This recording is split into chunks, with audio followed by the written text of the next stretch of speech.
when we are not in the memory of our own people, when we have to live separate, far away from our own people,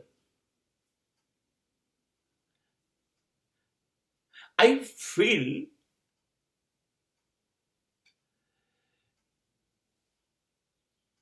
it is one kind of death.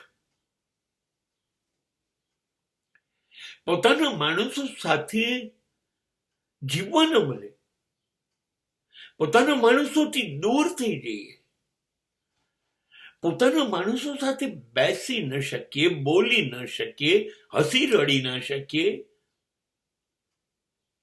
જમવાના કોળિયા એક સાથે ભરાય નહીં,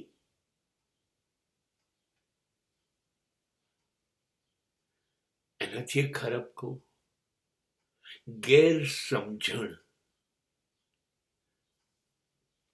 misunderstanding,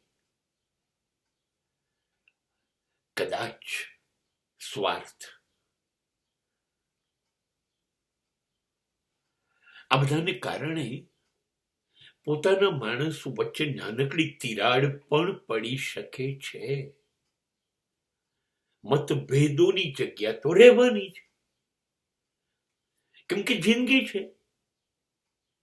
દરેકની લાગણી, દરેકની બુદ્ધિ, દરેકની સ્થિતિ, દરેકનું શિક્ષણ, દરેકની વિચાર બધું અલગ અલગ છે, માટે મતભેદ તો રહેવાનો.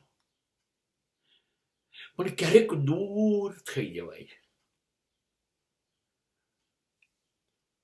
નારાજ થઈ જવાય છે, અને એટલી હદે વધી જાય છે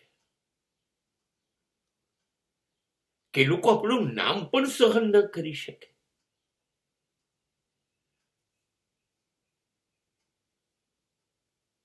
જોવાનું, બોલવાનું બધું જ બંધ થઈ જાય.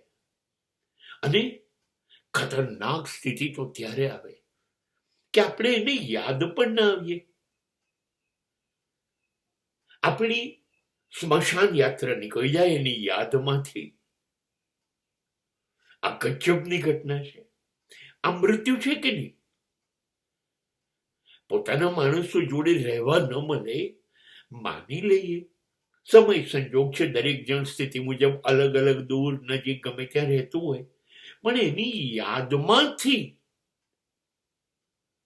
એની લાગણીઓમાંથી આપણે દૂર થઈ જઈએ. આ મૃત્યુ છે, આ મૃત્યુ છે. પોતાના માણસો યાદમાંથી તો તમે નીકળવા જ ન જોઈએ. સતત સતત,